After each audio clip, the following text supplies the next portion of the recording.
নমস্কার, আমি সুবীর। আপনারা দেখছেন সুবীরদার লাইফস্টাইল 555। আজকের বিষয় বাস্তুমতে কিছু গাছ যা আমাদের জীবনে সুখ সমৃদ্ধি বয়ে আনে। দেখুন, এখন তো লোকে 1.5 কাঠা মধ্যে বাড়ি করে ফেলছে, ঠিক আছে।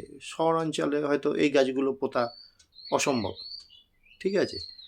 তবুও যাদের শখ আছে তারা কিন্তু টবের মধ্যে হুম গাছটা করে, বা ছোট প্লেসে ওই গাছটা করা যায়। বাড়ির মধ্যে অল্প জায়গাতেও গাছগুলো করা যায়। আবার যাদের জায়গা আছে তারা যদি একদম সরাসরি মাটিতে পোঁতেন, গাছগুলো বিশাল গাছ হয়ে যাবে ভবিষ্যতে। হ্যাঁ, কিন্তু এগুলো রাখা একটা সুখ সমৃদ্ধি বয়ে আনতে পারে।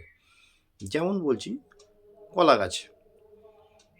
মানে গাছের নামটা শুনলেই আপনি করবেন যে কলা গাছ এক চারটি ঝাড় হয়ে যাবে, কোথায় রাখবো কী রাখবো। কলা গাছ সাধারণত একটা বাড়িতে যদি থাকে, হ্যাঁ, ভীষণ শুভদায়ক গাছটি।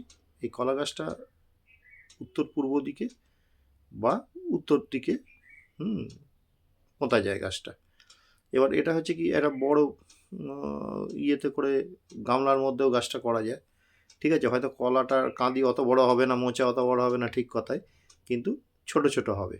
গাছটা কিন্তু রাখা ভীষণ শুভ। আর যাদের অনেকটা জায়গা আছে, তারা বাড়ির উত্তর পূর্ব কোণে বা উত্তর পূর্ব দিকে, পূর্ব দিকে কলা গাছ করতে পারেন। গাছ বড় হবে, ফলও পাবেন, হ্যাঁ, কলা পাতাও পাওয়া যাবে, যাবে। একটু রিস্ক হচ্ছে কি, ঝড় বৃষ্টিতে খুব এগুলো ইলেকট্রিক তারের ওপর পড়ে গেলে খুব ক্ষতি হয়, বা হয়তো পাশের বাড়ির কোনো ইয়েতে পড়লো, দিকে পড়লো, হয়তো পাঁচিল ভেঙে যেতে পারে, ঠিক আছে। সেই জন্য গাছগুলো নিয়ন্ত্রণে রাখবেন। মানে হয় 2টি কলা গাছ করে রাখুন, ঠিক আছে, বেশি বাড়তে দেবেন আর কি। 2টি কলা গাছ হয়ে যাবে, কলা হয়ে যাবে, হয়ে যাবে, কেটে দিয়ে আবার নতুন ধরনের করুন, ঠিক আছে। কলা গাছই পুঁতুন, অন্য যাদের এখন তো কাঁঠালি কলার ভীষণ দাম, এটা করা যেতে পারে, খুবই ভালো। দ্বিতীয় যে গাছটা বলছি সেটা হচ্ছে, এটা সাধারণত অনেকে শুনলেই বলবেন যে আরে বাপরে, মাথা খারাপ নাকি। সেটা হচ্ছে নারকেল গাছ। নারকেল গাছ বাড়িতে রাখা ভীষণ শুভ। এটা পূর্ব দিকে পুঁততে হয়, ঠিক আছে। নারকেল গাছ বিশাল হয়ে যায়, তো নারকেল পাড়ারও অসুবিধে হয়ে যায়।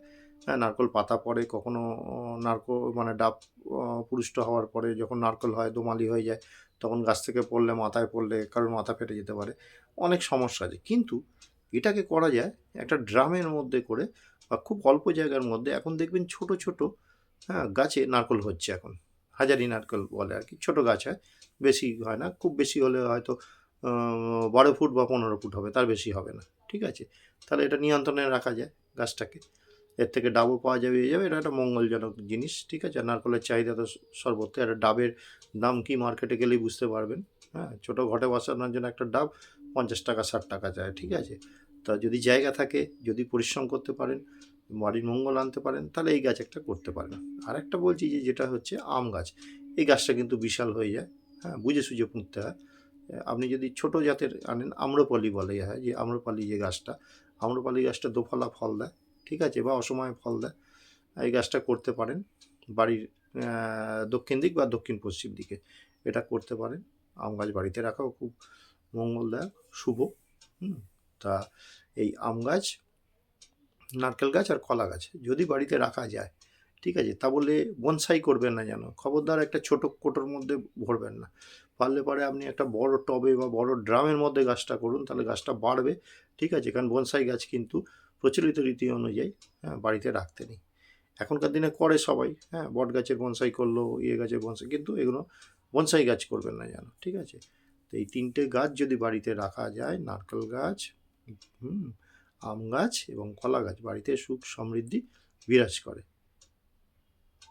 আশা করি ভিডিওটা আপনাদের ভালো লাগবে। হ্যাঁ, আর কেমন লাগলো না লাগলো মন্তব্য করবেন। আর আপনারা সাবস্ক্রাইব অবশ্যই করুন। আর আপনারা ভালো থাকবেন, সুস্থ থাকবেন। আজকের মতো ভিডিওটা এখানেই শেষ করছি। নমস্কার।